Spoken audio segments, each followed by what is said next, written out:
Hello, and welcome to another episode of NAS's podcast on equity, diversity, and inclusion within school psychology.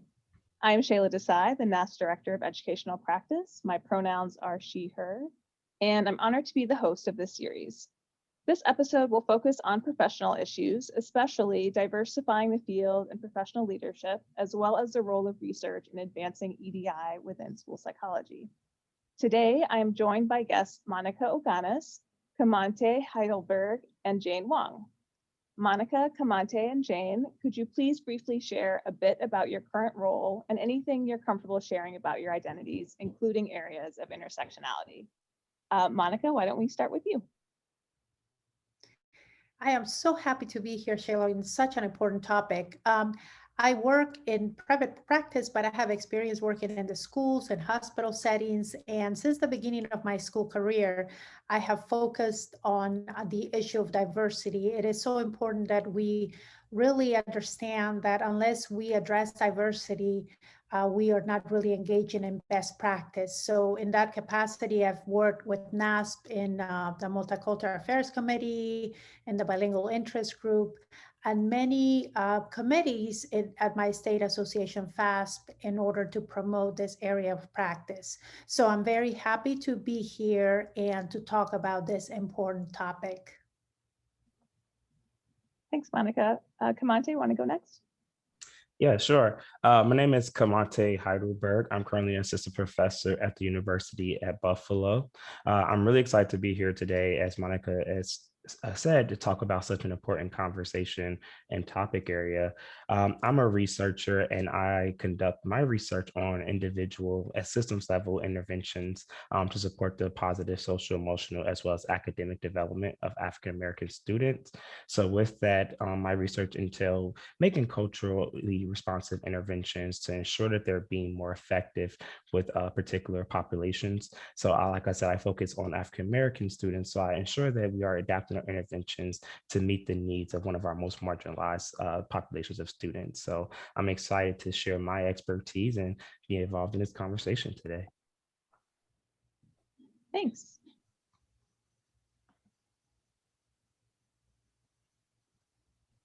Go ahead, Jane. Okay. So my name is Jane Wong, and I'm just as excited as both Kamante and Monica to be here. I'm currently pursuing my doctoral degree in school psychology on a bilingual track at St. John's University. Prior to that, I hold a Master of Arts degree in social personality psychology. So before my school psychology career, I was a researcher developing psychological assessments, and including tests such as the Ortiz Picture Vocabulary Acquisition Test. My research interest, it's really about the fair assessment of culturally and linguistically diverse individuals. I have collaborated with Dr. Samuel Ortiz on book chapters such as psychoeducational assessment of culturally and linguistically diverse preschool children. So I'm really happy to be here to talk about this really important topic, especially as a representation within the Asian community. Thank you all. So to get us started, I wanted to talk a little bit about our profession. As we all know, it is predominantly female and white. And while there have been continued efforts and the need to diversify our field, there are some barriers to entry. So I'm curious, what barriers did you notice in your path to joining the profession? Kamante, want to start? Yeah, sure. I can start. So I identify as a Black American male, or specifically African American. So I noticed that coming into the field that it was not a lot of individuals that look like me, a lot of other Black males within school psychology. So I was fortunate actually to be in a program where there was a Black male school psychologist. So I just looked at the relationship and the mentoring that I received, and it actually it hurts to see that other people are not receiving as much support and services that were kind of involved in helping with me regarding that mentoring. So I really just wanted that to be something that highlighted and regarding what I do into this field, regarding getting more African-American males into this field, so we can provide that mentorship, those supports, and those opportunities that individuals like me need. Because as we talk about our field, it's very white woman dominated, and our students are really diverse. So they need to have that representation and to see individuals like themselves. And particularly talking about Black males, that's one of our populations where we're seeing that we need to implement more of our supports and services to really help have equitable outcomes. So I think that's something that gears me and drives me into this field, and something I want to do more of, getting more individuals look like me, in particular, just more diverse individuals in this field to support our diverse students. Yeah, agreed. Thank you. Jane, what are your thoughts? Yeah, I feel like just like Kamante mentioned, I feel the same way. I don't see that many Asian school psychologists that that I could look up to.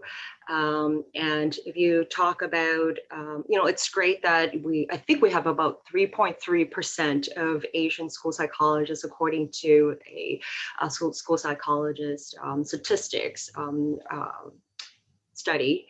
That's, you're talking about very, very small population there. And within that population, you have even smaller percentage of individuals who can actually speak Chinese or any kind of native language. I think if you talk about barriers entering the field, I personally did not sense a lot, or I should say, it's kind of like, in spite of the challenges for English learners, I was able to, when I immigrated from Hong Kong to Canada when I was 14, I was fortunate enough that I actually went to a bilingual school in Hong Kong. And so I was able to kind of bring over some of the cognitive, academic, language proficiency, or CALB, in my first language, and then I can transfer it over in terms of like the learning of second language. And so I was able to kind of develop both basic interpersonal communication skills in Chinese, and then over to English, and then also build upon my CALB in English. So in a way, I felt like I was very lucky. And then I stumbled upon psychology. And because psychology is such, especially in school psychology, being able to communicate with clients and also write essays or reports, those are very important skills that generally can be challenging for English learners. So in a way, I feel very fortunate. At the same time, if you're talking about within the population of Asian school psychologists who can actually make it in the field, they tend to be second or third generation, Asian immigrants. So they are very much, mainstream in terms of like, their English, very fluent in both oral written. It's much harder for English learner, someone who speaks very fluent native language, to get into the field. So I feel like that's one barrier that really stops, a lot of people in the track in terms of, like, can I get into this field? Can I do this? And then what it translates to is that, a lot of our families, Asian families, do not have individuals who can speak the language or have a good understanding of really the cultural intricacies. So I feel like those are, some of the barriers that we might need to address later on in terms of like, well, how do we increase diversity in the field? Yeah, that's a really good point about English language learners and how that can impact then other Asian families in the school community. Monica, what about you? So I worked as the Latino co-chair for the Multicultural Affairs Committee at NAS for over a decade, and represented the Latino population. And of course, the Hispanic Latinos in the US are over 18% right now, but we know that the growth is so big that by the year 2050, we expect about 25% to be, Latino, Hispanic. And that's a very large number of people who are represented. But as I look at the field and what is happening, we are really not catching up to really represent the population, because Jane spoke about something very important, many of the people that are here in this country, in this subgroup of the population, are English learners. I myself came in second grade and I was an English learner, and I have so many interesting stories about not being included or considered, within the instructional supports in the classroom when I was in the classroom myself. So I kind of see myself as those children that we serve. But as I grew up, and of course I went back to my home country, Peru, and I went to a dual language school and so forth, and then came back here after I had a bachelor's degree in Peru, studying in Spanish.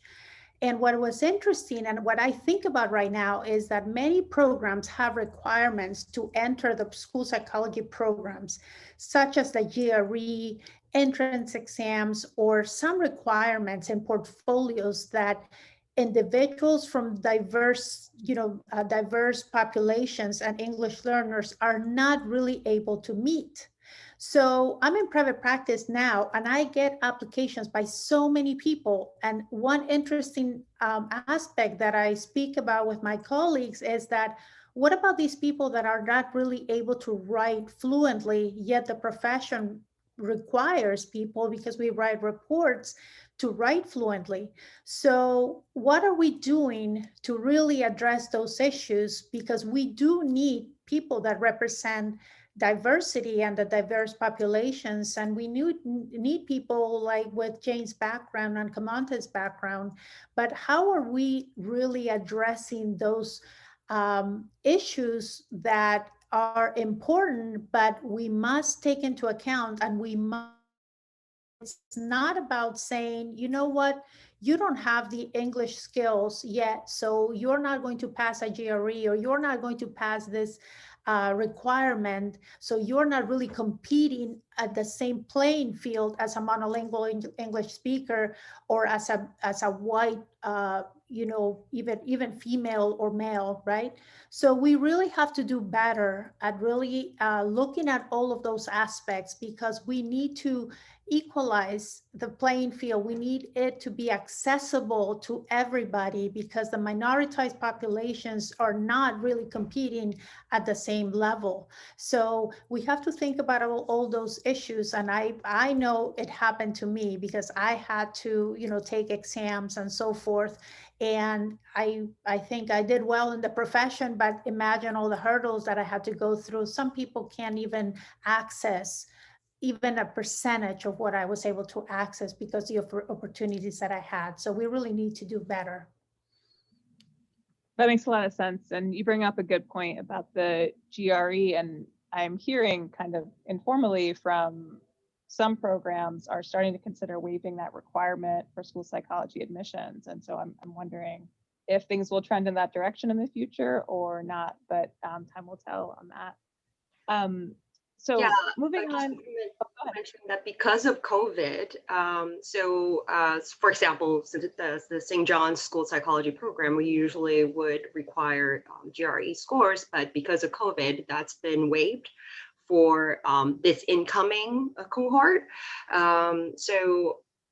But St. John's program also has a bilingual track, so I think in general it does attract maybe more of more diverse students.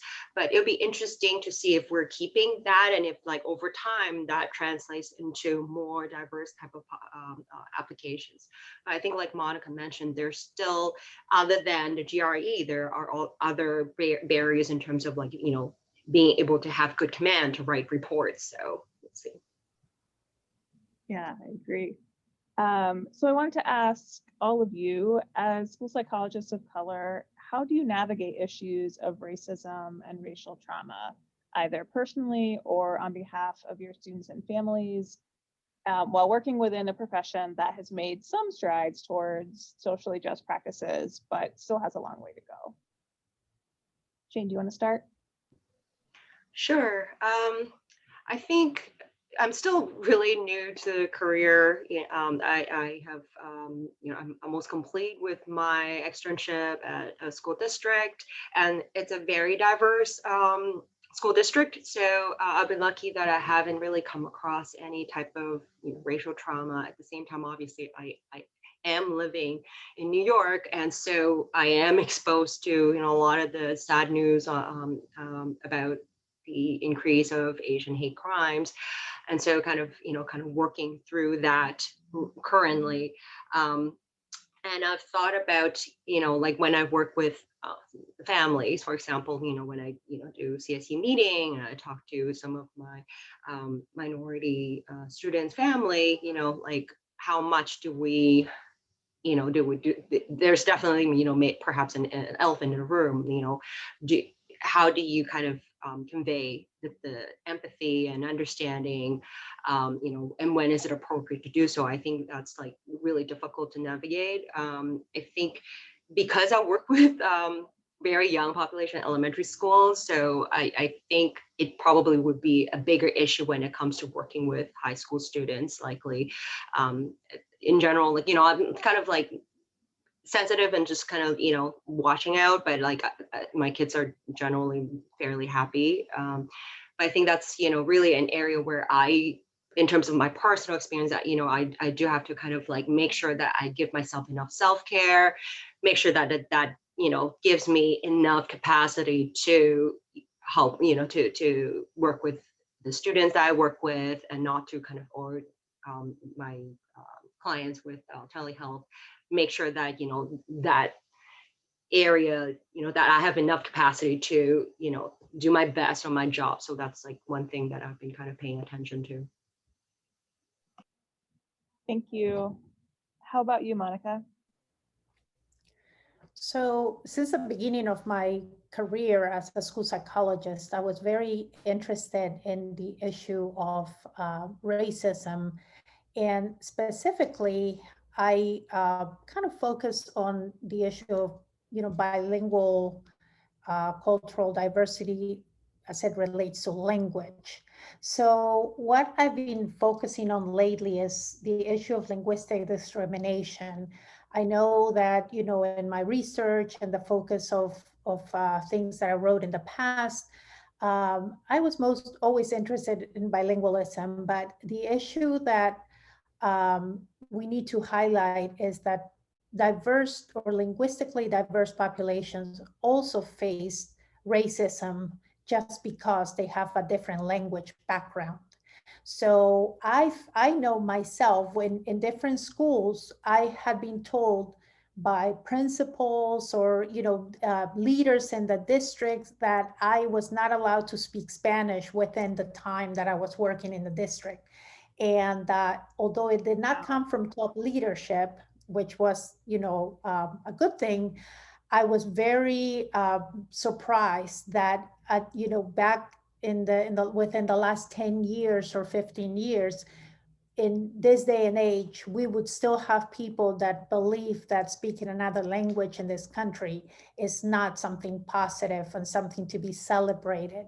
So the focus for me has been to bring diversity to the forefront by, joining, of course, NASP and being in leadership, and to really bring in a lot of training to peers, to other educators, and trying to really highlight the issues of best practice as it relates to linguistic diversity. Because I do believe that not addressing these diversities and just practicing, just turning your eye to all the difficulties that these populations face is also a form of racism or discrimination.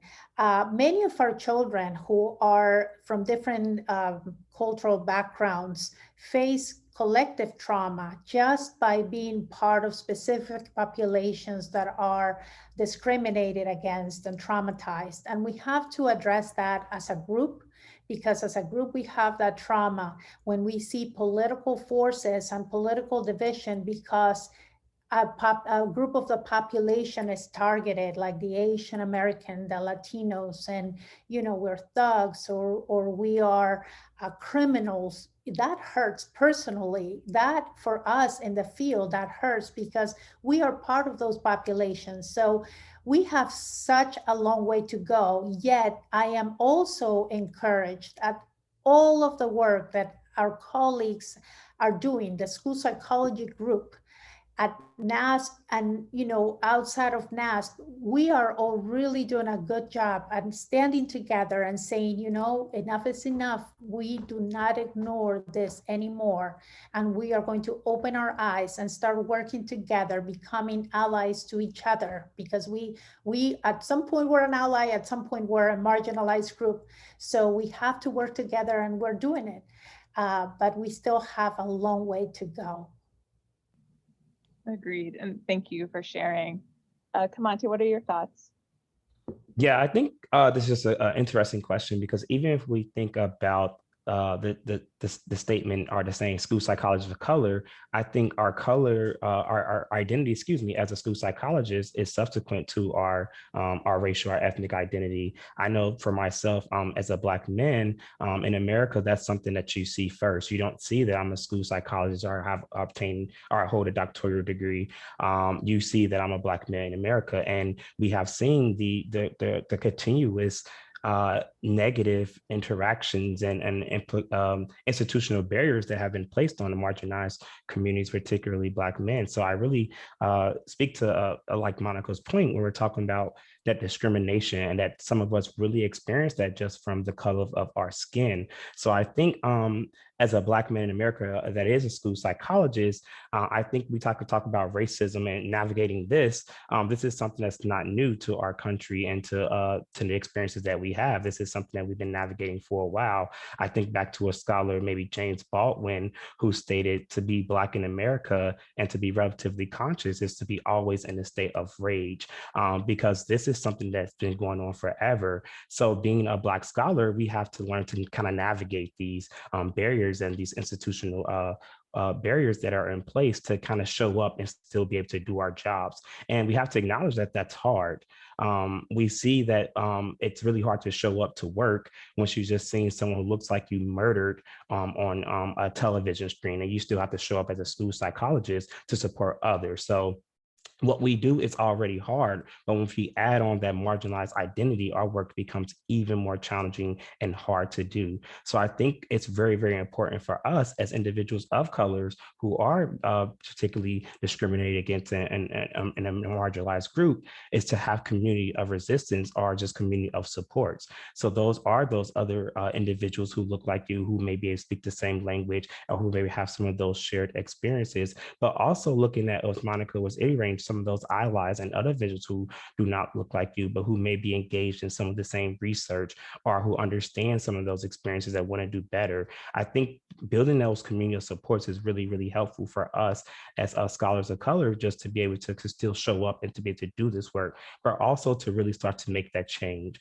We know that we can't do this ourselves. We need others to come in and kind of fight this fight with us. So I think that also kind of speaks to that, to where we're pulling each other in to finally start to really waking up and to be able to advocate for those individuals who are in need, to be able to kind of get to those equitable outcomes that we want to see within education and in our country as a whole.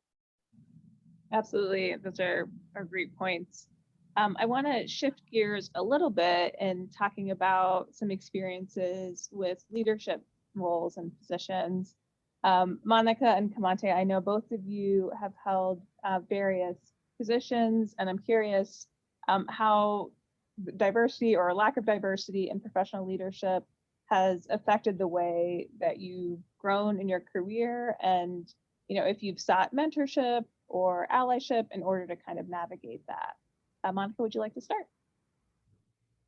Sure.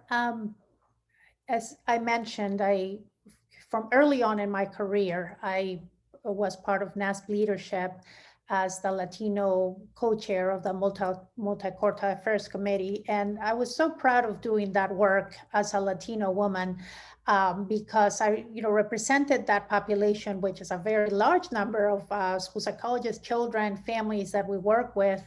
But at the same time, being in that field or in that area of expertise and practice, I noticed that there are so many needs out there that we just had to do more and more and more. And the time was just like not there to do so many of the things that came to my head that I thought, oh, I could do this and I could do that.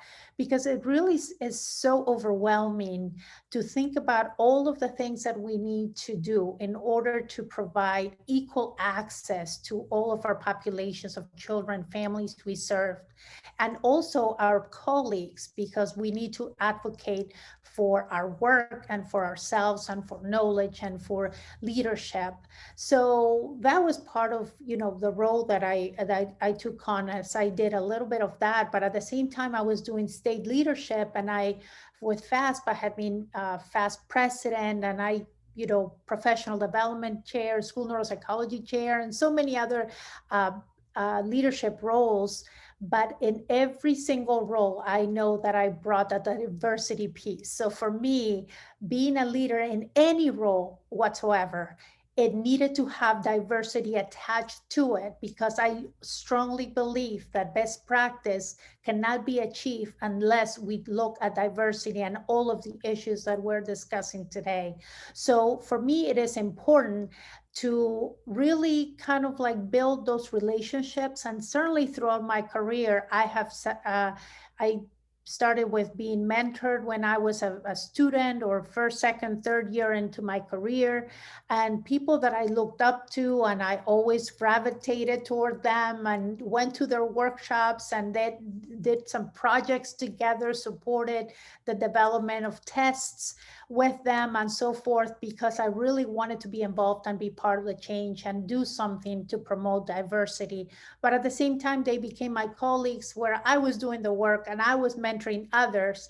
So when I work with students, and I have been supervisor for internship, practicum, and many other students, I try to select those who need that kind of training, maybe individuals of color who also need to have a supervisor who provide and can facilitate and promote that level of knowledge in order to really get out there and do the work that we need to do. So it is important, as Camonte said, that we have to become allies and seek those people in leadership that could complement what we bring to the table, so everybody has their own skills, but also be willing to share and to be leaders and to really take on other students and to mentor, because we cannot be isolated and keep our knowledge. We all have something to share. So it is important that we, as community school psychologists of color, get out there and be ready and willing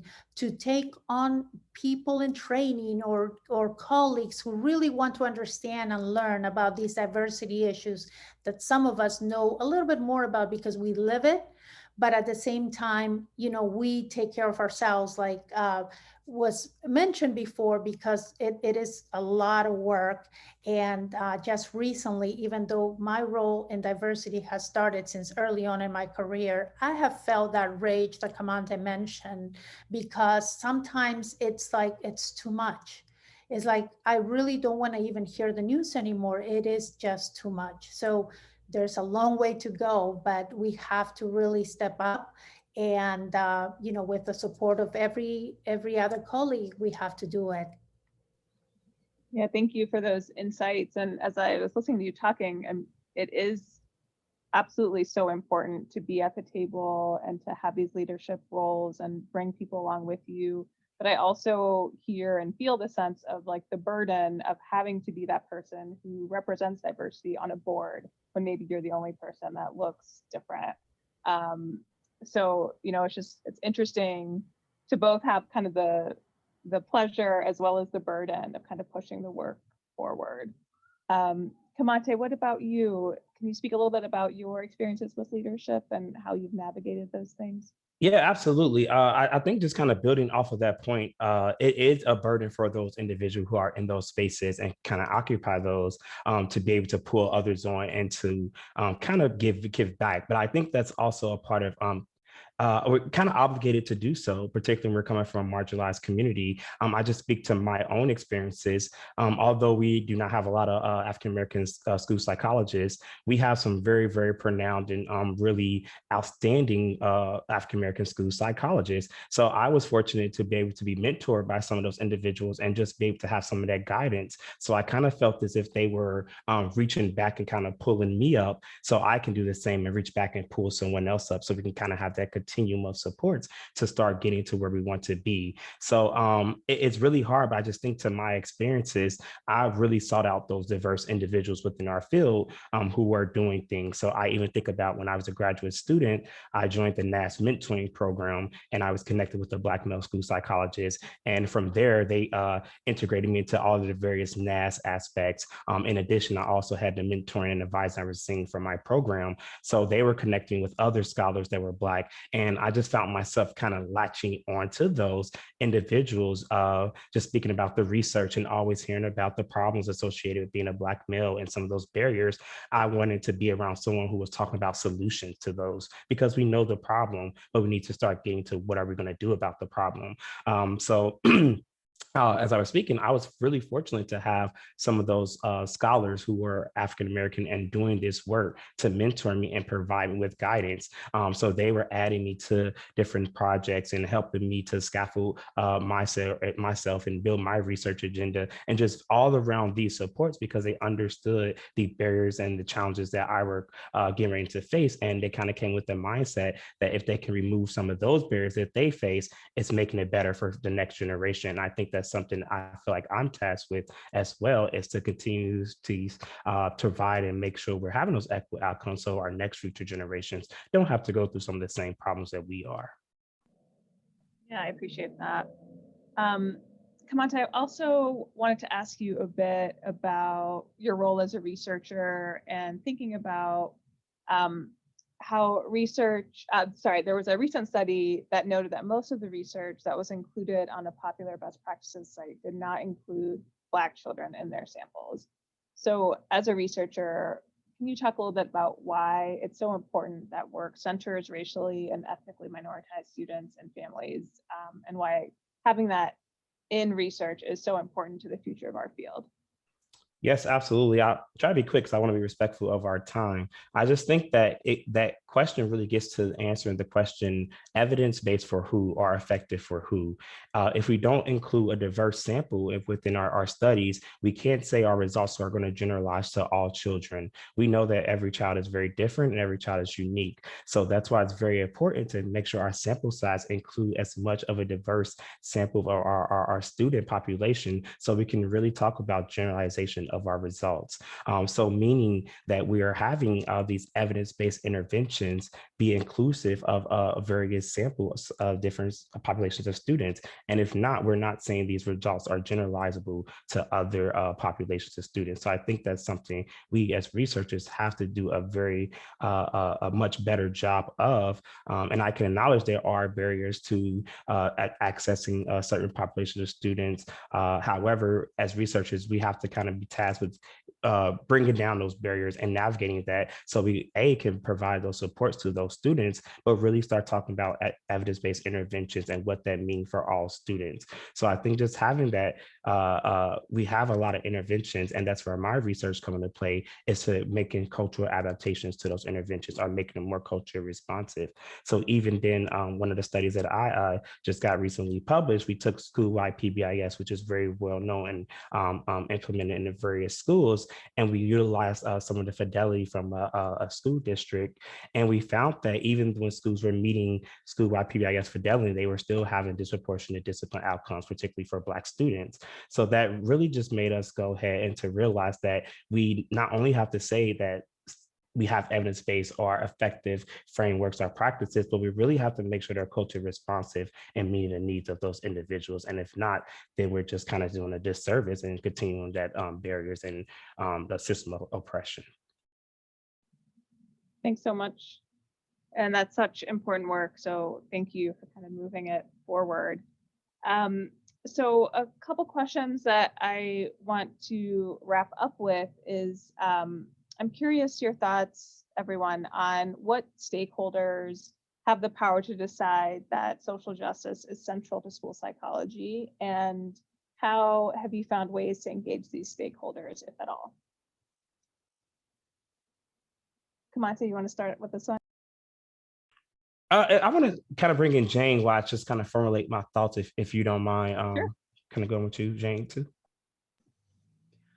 Yeah, so I believe like Monica talked about, getting into the leadership role. So she actually brought me onto the NASPA bilingual interest group. So on the leadership team. So that's been great, where we have been able to connect among bilingual school psychologists and just kind of, exchange ideas.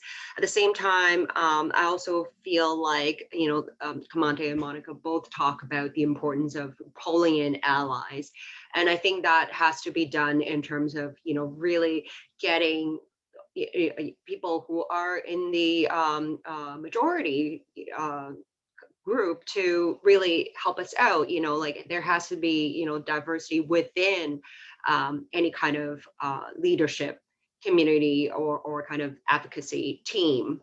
It can't just be the minority person just trying to, get screaming, we need help. We really need to bring in different voices.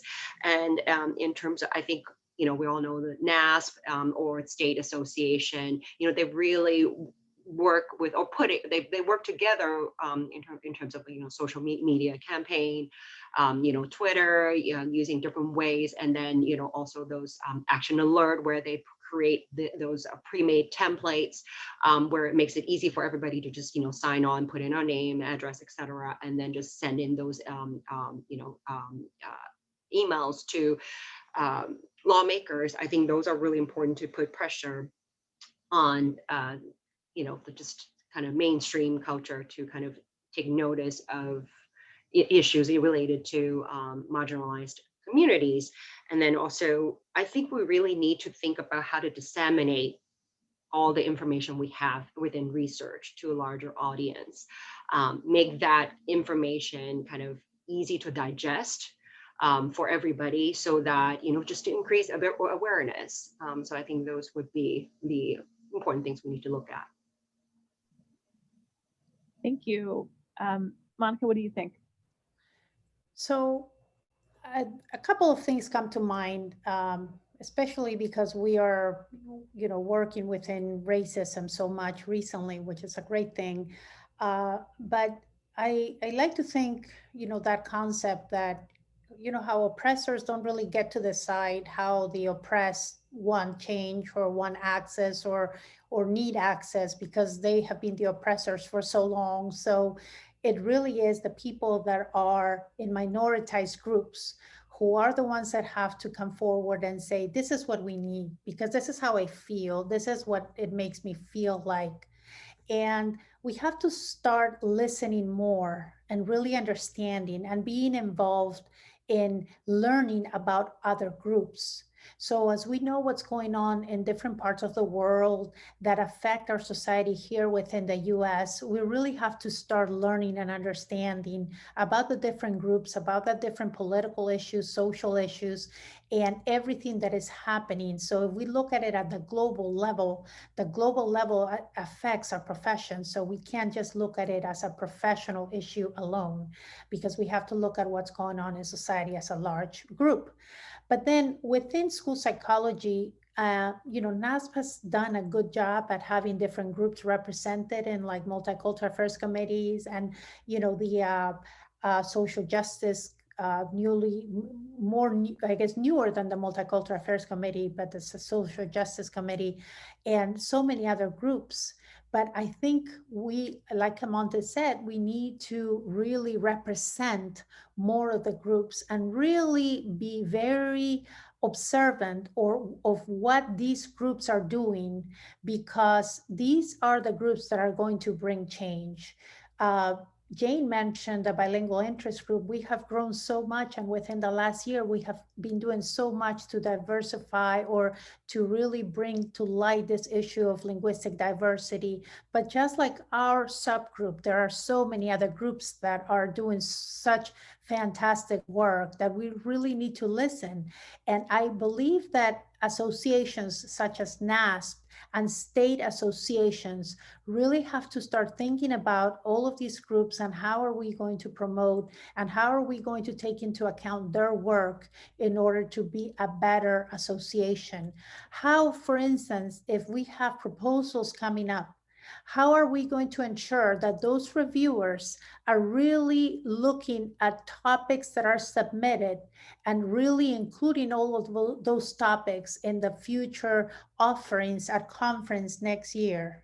Because I can share with you at some point or another, I thought, oh, I have this fantastic, offering on issues of diversity, or I have had colleagues doing this work, but they were declined. And a lot of it has to do with the interest of the reviewers. So if they're not interested in the topic, sometimes, they may not be rating those reviews. So how are we changing our entire system to ensure that these topics are represented in issues of social justice and in issues of training, in issues of, developing interventions and research, because it's really not one aspect. It's all of us at the, student level and faculty level and practitioner, clinician level, educators, but also state and national associations that really have to, at some point, be a stakeholder, at some point, be the one that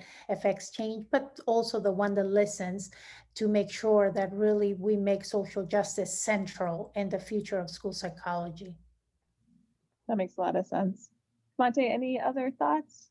Yeah, I just really be quick and say we all have a role, honestly, in this. We can, as we talked about, be allies. And I think even just moving forward, that we're kind of moving past allies and going to more advocates or organizers, and what I like to call it dismantlers, where we're really starting to take down systems of oppression. But I think in doing so and getting to true equity, diversity, inclusion, and justice, is that we all have to have a role within this. It's just going to look very, very different based on our expertise, our experiences, and kind of just some of our willpower to do so. I just even think back to what we're doing at the University of Buffalo within our school psychology program. All of the faculty, students, and staff read the Racial Healing Handbook. And I think that was something that helped us all to realize within our journeys that we all have a role in this, and we can choose to really be a part of the solution or the problem, but that's really our choice. Thank you. And that's a perfect segue to our last question. I wanted to ask each of you, in your respective role, if you had to choose one action to advance equity, diversity, and inclusion in school psychology, what would that be? Jane, do you want to start? Yeah, so in relation to what Commander was talking about, I feel like, or I think Monica also mentioned that, I feel like educating the next generation of school psychologists in terms of importance of, cultural and linguistic diversity. And it's not just, taking just one course within the training, because a lot of times I think, because of all the different topics we have to cover, cultural diversity kind of becomes that one course that people take, and really how much are we really immersing our students in that kind of topic. I know students who are on our bilingual track, we tend to have more exposure to that kind of topic, but in all ways, we have to remember that those, a lot of the best practices guidelines, we talk about how all school psychologists have the responsibility to, promote and advocate for, different diverse individuals from diverse cultures. So it's not just the job of, the minority school psychologists. It should be the job of every single school psychologist. And so I feel like we really need to look at what it's being taught in, or the paradigm of thinking that is being taught in different school programs, and how can we kind of get everybody involved. And I think because this work has to continue on, and so that would be my thought about one thing that we really should focus on. Absolutely, thank you. Kamante, any other additional thoughts? I know you kind of covered this in your last response. Yeah, I think I would just build on that too, just of that theme of building the next generation. So I think one actual step we could take is really just increasing that funding for our graduate students entering into our program, and even starting earlier from undergrad to even high school. I know within NAS, we're doing something like the NAS Exposure Project, to where we're going to different high schools and undergrads and exposing them to the field of school psychology. And that's something we have to be able to do. But I think it'd be even cool if we had scholarship money or other things attached to that, so we can really start to getting to removing those barriers. And I know as someone from a marginalized groups, that financial barrier is typically one that's a big inhibitor for a lot of our students. So I think if we can start really putting, as we say, our money where our mouth is, we're doing this work, we're talking about it, but let's start really funding the students, because I think that's where we're losing a lot of the great quality students that we could have, and to start diversifying our field. Yeah, that's a good point. Thank you. And Monica, we'll close out with you. Oh, yes. And the one thing that I focused on and thinking about, that crisis brings something good all the time. And we are in the middle of a pandemic, right? And what did the pandemic bring is the ability to meet virtually and normalizing that ability. So what happened with it within the bilingual interest group this year is that we moved on something that was always a prevalent topic, which is people were isolated. They wanted to come and meet with us, and they wanted to talk about these topics and get training, but there was no access because we have so many students and we have so many practitioners out in the middle of nowhere sometimes, with no supervisor, with nobody to talk about issues of diversity, about social justice, equity. And then this particular issue was bilingual school psychology, which is this particular group. So what did we do? We started doing monthly meetups. So we have virtual meetups, and we have a database of like 800 people interested in bilingual topics that we get maybe sometimes close to 100 people in our meetups. So what do we do as leaders? We advance the topics by thinking out of the box and thinking about bringing the information to people's homes through virtual modalities. So I think access is very important in our work, and we have to really continuously think about, we can provide all of the training and we can create all the modules, but if people do not have access, the training is going to stay behind and not going to advance and not going to reach as many people. So I'm hoping that all of these efforts and great ideas that Jane and Kamante brought to the table, we think, how do we have everything accessible so it's more equitable at the same time? Agreed. Yeah, access is the key, like the cornerstone of equity, right? So I totally agree. Monica, Kamante, and Jane, I very much appreciate the time you spent with everyone today. It has been such a pleasure to hear from all of you, and I very much thank you for sharing your knowledge and your experiences with us. For everyone listening, thanks for joining and taking an interest in these important issues. We look forward to the rest of the series and hope you'll tune in for the next episode. For more information on EDI topics and social justice, please check out the NASP website. Thanks, and see you next time.